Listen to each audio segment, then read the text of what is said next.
নমস্কাৰ। আজি কথা পাতিম ৰামায়ণৰ বিষয়ে। ৰামায়ণৰ এক বিশেষ চৰিত্ৰ, যাৰ বিষয়ে আমি বৰ কমকৈ জানো। আজি আমি কথা পাতিম ৰামৰ জ্যেষ্ঠ ভগ্নীৰ বিষয়ে। ভগৱান ৰামৰ জ্যেষ্ঠ ভগ্নী, জানেনে তেওঁৰ নাম? তেওঁৰ নাম আছিলে শান্তা। হয়, তেওঁৰ নাম শান্তা আছিলে। কোন এই শান্তা? আমি জানো, ক'লোৱে যে ৰাজা দশৰথৰ জ্যেষ্ঠ পুত্ৰী আৰু শ্ৰীৰামৰ জ্যেষ্ঠ ভগ্নী শান্তা। কেলে তেওঁৰ নাম ৰামায়ণত বৰ বিশেষ উল্লেখ নাই, জানো আহক। কোৱা হয়, যেতিয়া শান্তাৰ জন্ম হৈছিলে শ্ৰীৰামৰ জন্মৰ আগত, তেতিয়া 12 বছৰ কাল অযোধ্যা নগৰীত দুৰ্ভিক্ষ দেখা দিছিলে, আৰু এই দুৰ্ভিক্ষৰ সময়তে দেৱী শান্তাৰ জন্ম হৈছিলে। আৰু তেতিয়াৰ দিনৰ ঋষিমুনিসকলে কোৱা মতে এই দুৰ্ভিক্ষৰ কাৰণ আছিলে দেৱী শান্তা। আৰু ৰাজা দশৰথক ঋষিমুনিসকলে নিৰ্দেশ দিছিলে দেৱী শান্তাক ত্যাগ কৰিবলৈ। তো যিমান হ'লেও পিতা আৰু নিজৰ পুত্ৰী আৰু প্ৰথম সন্তান কেনেকৈ ত্যাগ কৰে? তেতিয়া ৰাজা দশৰথৰ মনত পৰিলে যে তেওঁৰ পত্নী কৌশল্যাৰ এক ভনী আছে, যাৰ নাম বৰ্ষিণী, আৰু তেওঁ নিঃসন্তান, আৰু বহুত বছৰ বিয়া হোৱাৰ পাছতো নিঃসন্তান হৈ আছিলে।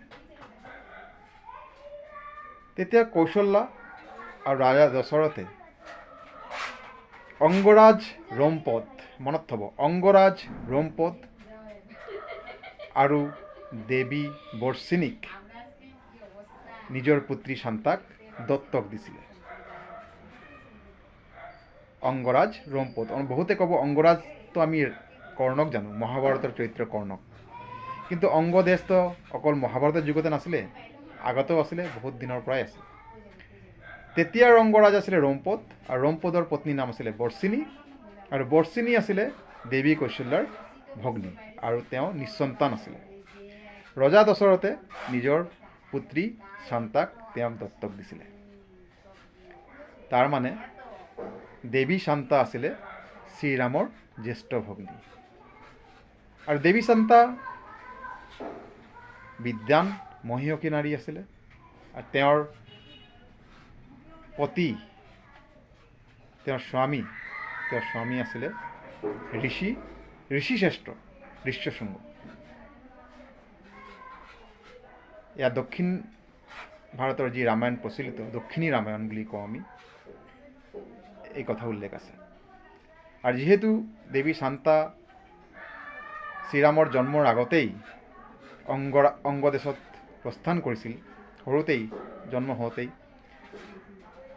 সেইকাৰণে ৰামায়ণত বৰ বিশেষকৈ তেওঁৰ কথা উল্লেখ নাই। দক্ষিণী ৰামায়ণত আমি তেওঁৰ বিষয়ে জানিব পাওঁ। ধন্যবাদ। আৰু এটা কথা কৈ যাওঁ, মোৰ এই ইনফৰ্মেটিভ মহাকাব্যিক চৰিত্ৰৰ ওপৰত যি আমি বনাই আছোঁ, মহাভাৰত ৰামায়ণ, তাৰ বিষয়ে আপোনাৰ কি মতামত জনাব। ভাল লাগিলে শ্বেয়াৰ কৰিব, লাইক কৰিব, কমেণ্টছ কৰিব। আপোনালোকৰ সহযোগ সমৰ্থন অবিহনে মই আগবাঢ়িব নোৱাৰিম।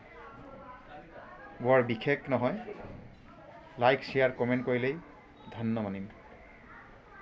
ধন্যবাদ। জয় শ্ৰীৰাম।